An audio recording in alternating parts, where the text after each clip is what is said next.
శ్రీమాత్రే నమ. జయ గురు దత్తాత్రేయ నమ. ఈ వీడియోలో మనం మీనరాశి వారికి జూలై నెల మాస ఫలితాలు పరిశీలిద్దాం.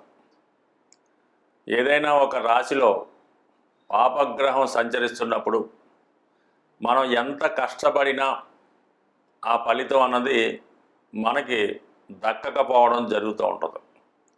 చిన్న పనికి కూడా పెద్ద ప్రయత్నం చేస్తే తప్ప ఆ ఫలితం మనం సాధించలేకపోతూ ఉంటాం. అలాగే జాతకులు ఎంత కష్టపడి చదివినా అనుకున్న మార్కులు రాకపోవడం జరుగుతూ ఉంటుంది. అలాగే ఈ మీనరాశి వారికి ఈ రాశి యందు సంచరిస్తున్నటువంటి శని భగవానుడు ఎక్కువగా మీ కృషికి తగిన ఫలితం పొందాలంటే ఎక్కువగా మీరు కష్టపడవలసి ఉంటుంది. ఇది సామాన్య విషయం అయినప్పుడు కూడా మామూలుగా పొద్దున్నే ఎర్లీ మార్నింగ్ లెగడం, ఒక అరగంట అయినా వాకింగో రన్నింగో చేయడం వల్ల, సూర్యోదయానికి ముందే స్నానం చేసి సూర్య నమస్కారం చేసుకోవడం వల్ల చాలా వరకు ఒక విధమైనటువంటి గ్లో, కాంతి, శక్తి మీలో ప్రవేశించి మీ యొక్క దైనందిన కార్యక్రమాల్లో విజయం సాధించడం జరుగుతూ ఉంటుంది. చాలా వరకు ఈ జన్మశని జరిగినప్పుడు మనం గతంలో చేసినటువంటి పనులే ఇప్పుడు నెగ్లెక్ట్ చేయడం జరుగుతూ ఉంటుంది. రోజు దైవారాధన చేయడం, ఏదన్నా టెంపుల్కి దర్శించడం, ఈ పుణ్యక్షేత్రాలు అలాగే ఈ పండుగలు ఖచ్చితంగా ఫాలో అవ్వడం, ఇవన్నీ చేస్తూ ఉంటాడు. ఎప్పుడైతే ఈ జన్మశని వచ్చిందో ఇవన్నీ పక్కన పెట్టి ఎక్కువగా నిద్రపోవడానికో టీవీ చూడడానికో కాలక్షేపం చేస్తూ ఉంటాడు. ముఖంలో కూడా ఆకర్షణ తగ్గి ఒక విధమైనటువంటి కనబడుతూ ఉంటుంది, మనోవిచారంగా కోల్పోయినట్టుగా కనబడుతూ ఉంటారు. ఇది తగ్గాలంటే ఈ విధంగా మీ దైనందిన కార్యక్రమాలు తిరిగి ప్రారంభించడం వల్ల మీలో ఒక గ్లో పెరుగుతుంది, సక్సెస్ రావడం జరుగుతుంది. ఇది ముందుగా మీరు ప్రయత్నం చేస్తే మిగతా అన్ని ఇబ్బందులు ఆటోమేటిక్గా తగ్గిపోవడం జరుగుతూ ఉంటుంది.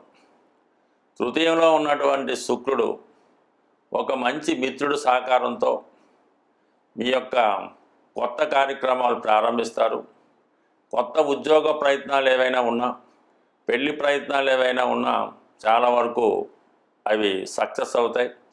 మీ యొక్క అవసరాలకి తగు విధమైనటువంటి ధన సహకారం కూడా రావడం జరుగుతుంది. అంటే ఏదైనా ఒక సొసైటీలో మంచి పేరుండి బాగా స్థిరపడినటువంటి వాళ్ళు మీకు సహకరించడం జరుగుతుంది. శుక్రుడు అవటం వల్ల కొంతవరకు మీ చిన్ననాటి స్నేహితులు కానీ, హోదా కలిగినటువంటి స్త్రీలు కానీ, అంటే మీ అక్క చెల్లెలు వదిన గారు వాళ్ళు కూడా మీ యొక్క స్థితికి సహకరించే అవకాశం ఉన్నది.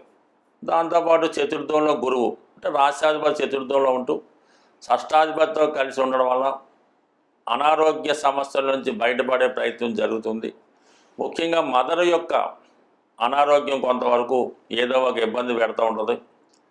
అలాగే మీరు గతంలో చేసినటువంటి రుణ ప్రయత్నాలు తీర్చే ప్రయత్నంలో కొన్ని ఇబ్బందులు కూడా ఎదుర్కోవడం జరుగుతూ ఉంటుంది. మళ్ళీ కొత్తగా చేసే రుణ ప్రయత్నం కూడా ఫలించే అవకాశం ఉన్నది. ఏదైనా ఫైనాన్స్ ద్వారా కానీ, బ్యాంకుల ద్వారా కానీ ఆర్థిక సహకారం లభించే అవకాశం ఉన్నది. ఇక సప్తమాధిపతిగా బుధుడు పంచమ స్థాన సంచారం వల్ల మీలో ఉత్సాహం పెరుగుతూ ఉంటుంది. వివాహానికి సంబంధించినటువంటి అడ్డంకులు ఏమైనా ఉంటే తొలగి వివాహ ప్రయత్నాలు ఫలిస్తాయి. ఎక్కువగా ఏదైనా ప్రేమ వివాహం లాంటిది చేసుకుందాం అనుకున్న వాళ్ళకి ఇది అనుకూలించే అవకాశం ఉంది. అలాగే కొంతవరకు కొత్త పరిచయాలు ఏర్పడడం వల్ల మీరు గతంలో దూరమైనటువంటి అంటే ప్రేమికులు కానీ, భార్యాభర్తలు కానీ తిరిగి మళ్ళీ ఒకటి అవ్వడానికి కొంతవరకు బుధుడు కారణమవుతాడు. అయితే ఏంటంటే నిర్ణయం తీసుకోవడంలో ఇంకా జాప్యం చేసే అవకాశం ఉంది. అంటే లగ్నంలో రాశిలో శని ఉండడం వల్ల ఎంత అవకాశం వచ్చినా కూడా ఇది నిజంగా వచ్చిందా, ఇది కరెక్ట్గా ఉంటుందా, మళ్ళీ తర్వాత మోసం జరుగుద్దా అన్నటువంటి అనుమానం మిమ్మల్ని పదే పదే వేధించడం వల్ల ఎవరి మీద ఎక్కువగా మనసు పెట్టుకోవడం కానీ, దేని మీద ఎక్కువ ఆశపడడం కానీ ఈ సమయంలో చేయలేకపోతూ ఉంటాడు. ఇది కూడా కొంతవరకు మన ఈ ఫెయిల్ అవ్వడానికి కానీ, వాయిదా పడడానికి కానీ కారణమవుతూ ఉంటుంది. 6వ స్థానంలో ఈ కుజ కేతువులు చాలా వరకు కోర్టు సమస్యలు కానీ, పోలీస్ స్టేషన్ లావాలు కానీ ఉంటే సమస్యలు పరిష్కారం అవుతాయి.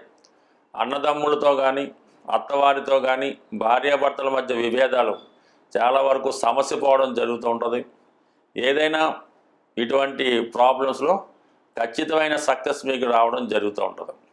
అలాగే విద్యార్థులు కానీ నిరుద్యోగులు కానీ ఏదైనా పోటీ పరీక్షలో పాల్గొన్నా, ఏదైనా కాంపిటేటివ్ ఎగ్జామ్స్లో పాల్గొన్నా 100% సక్సెస్ అన్నది మీకు రావడం జరుగుతుంది. అయితే నిరాశ నిస్సు ఉన్నప్పటికీ లగ్నంలో సాటర్న్ కూడా చాలా ఓర్పుతో సహనంతో ఏ ప్రయత్నం చేసినా మీరు 100% దాంట్లో విజయం సాధిస్తారు. అయితే తొందరగా పని పూర్తి చేద్దాం, ఏదో క్వశ్చన్ పేపర్ వచ్చినట్టు రాసేద్దాం అనుకుంటే మాత్రం మీరు ఎంత బాగా రాసినా ఫెయిల్ అవ్వడం జరుగుతుంది.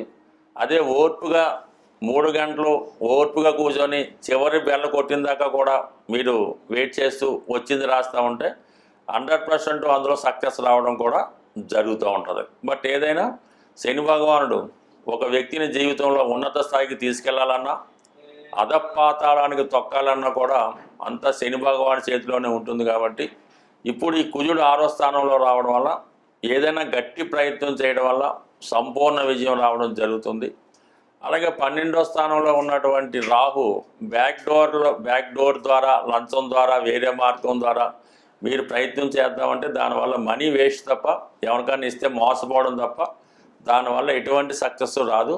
ఏదైనా మీ చేతుల్లో మీరు కష్టపడి సాధిస్తేనే మీరు సాధించగలరు. కాబట్టి ప్రయత్నం మాత్రమే చేయండి, అడ్డదారి మాత్రం వెళ్ళడం వల్ల నష్టపోయే అవకాశం ఉంటుంది. స్వస్తి. జ్యోతిష శాస్త్ర ప్రకారం జాతకుడికి గోచార రీత్యా అయినా దశారూపంలో అయినా గ్రహాలు పెట్టే ఇబ్బందులు కష్టాల నుంచి ఎదుర్కోవాలంటే గురుబలం తప్పనిసరిగా ఉండవలసి ఉంటుంది. ఈ గురుబలం కొరకు మనం ఈ జూలై నెల అంటే ఆషాఢ మాసంలో జూలై 10వ తారీఖున గురు పౌర్ణిమ రావడం జరుగుతుంది. మరి ఆ కారణం వల్ల ఆ రోజు గురువుల్ని సత్కరించడం వల్ల మీకు గురుబలం పెరుగుతూ ఉంటుంది. అంటే మామూలుగా చేసే రోజుల్లో కన్నా కొన్ని ప్రత్యేక దినాల్లో కొన్ని ప్రత్యేక కార్యక్రమాలు చేయడం వల్ల ఆ బలం విశేషంగా 100 రెట్లు 1000 రెట్లు కూడా పెరుగుతూ ఉంటుంది. అందువల్ల ఏంటంటే మీరు ఈ గురు పౌర్ణిమ రోజు ఎవరైతే మీకు విద్య నేర్పారు గురువు, మీ జీవనోపాధికి సహకరించే విధంగా విద్య నేర్పిన వాళ్ళు ఎవరైనా సరే వాళ్ళు మీ గురువుతో సమానం. అంటే గురువు ఎటువంటి వాడు అన్న విషయాన్ని చూడకుండా ఆ గురు పౌర్ణిమ రోజు గురువు గారికి చక్కగా వీలైతే పాదాభివందనం చేయండి.